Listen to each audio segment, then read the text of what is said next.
Hey, what's up, everybody? It's Stefan, and this is the Tequila Hour. And yeah, we're gonna jump right into this video. If you caught last week's episode, we were talking about Married at First Sight and two particular people, and that was Chris and Paige. So what I'm gonna do is a recap of this episode and highlighting those two people. So this week's episode, honeymoon's over in Vegas.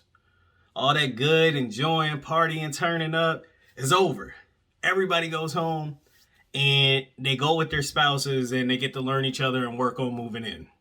Everybody except for who? Chris and Paige.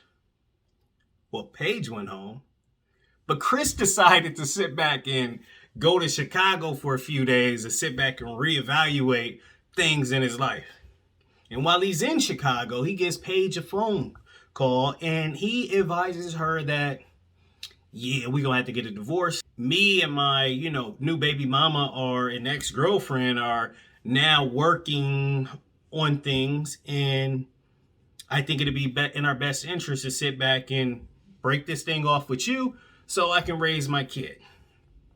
And that's all after he told her last episode that everything's about you, Paige, you come first, we're married now, blah, blah, blah. Again, this dude Chris is a master manipulator. He like a puppet master, just pulling her strings, pulling her strings, looking like NSYNC and stuff back in the day. Like, come on, bruh. So Paige gets fired up. She called the producers, F this, F that, blah, blah, blah. I'm done with this. I'm done. Ooh, ooh, ooh, he making me look like a fool. I ain't gonna look like a fool no more. I'm like, finally, Paige, finally. So then, her time comes. She's sitting back and she over there with Pastor Calvin.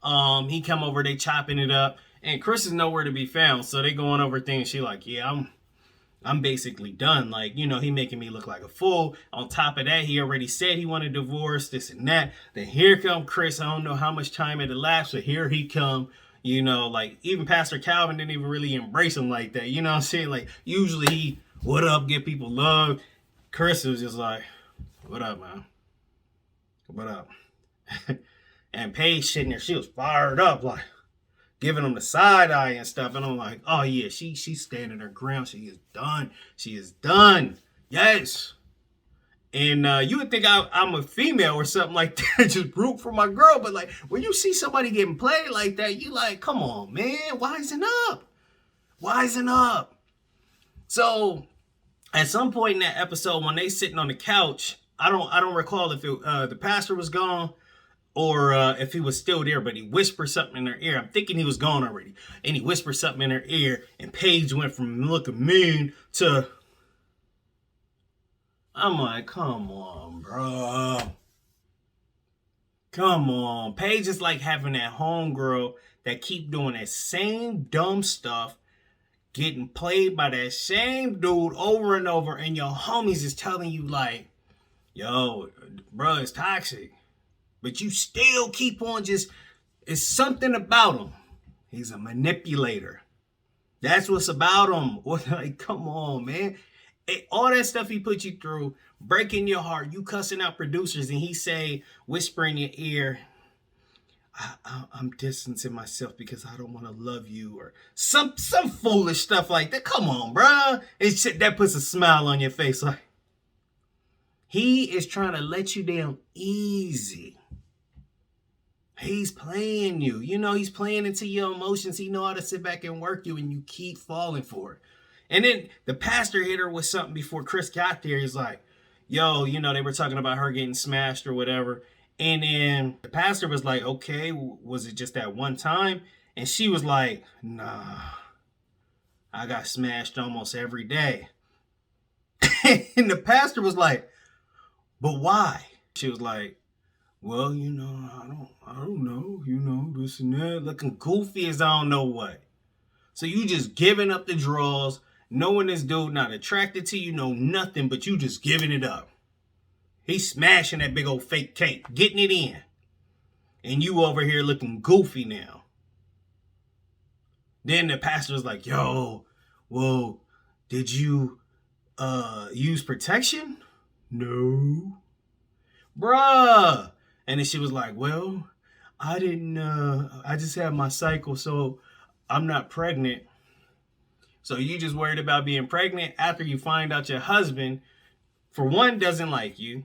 For two, he was smashing his baby mama, his new baby mama, while this whole pre-production was going on with the show, because she's only 6 weeks pregnant and you guys are within your first week or two of the show. Or I think you guys 10 days, 2 weeks in. So you only worried about pregnancy. You better take yourself to the clinic and go get tested. Make sure you ain't burning. Make sure he didn't give you something that you can't give back. Oh, Paige, come on, man. Paige. So, pastor ends up leaving, like, yo, like, usually I sit back and try to fight for everybody's marriage.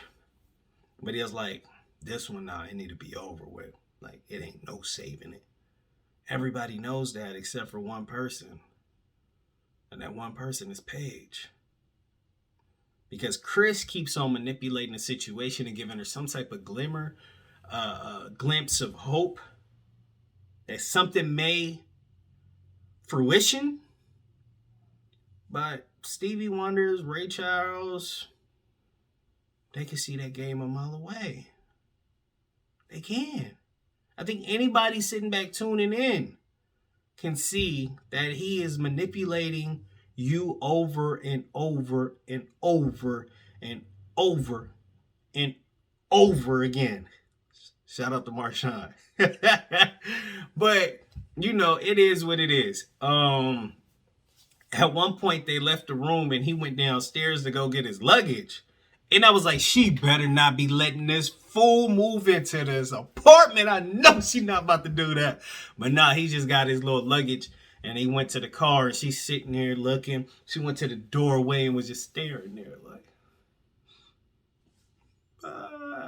you know, she reminded me of like on Crooklyn when leaving from the cousin house and the cousin was like, hey, looking and stuff like, I want to go. That's exactly how Paige was looking in the doorway. Like, I want to go, but you don't leave me.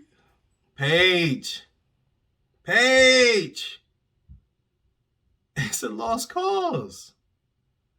Truly put your foot down and say it's over. Like, you gave up the draws over and over and over and over again. You did. You can't get that body back. But you can sit back and make sure that moving forward, that you have your pride, your self-esteem, and you know your worth. That's word of advice from a man. That's me telling you. Breaking the man code and sitting back telling you you're too good for this. But we'll see. I'll see you guys after next week's episode and see how this develops moving forward, because the new baby mama is supposed to be meeting Paige. Why? Why in the world is she meeting her if Paige is done? I have no idea. But tune in next week for Stefan's Tequila Hour recap. I'll see you guys next time. Don't forget to like and subscribe. West Side, I'm out of here.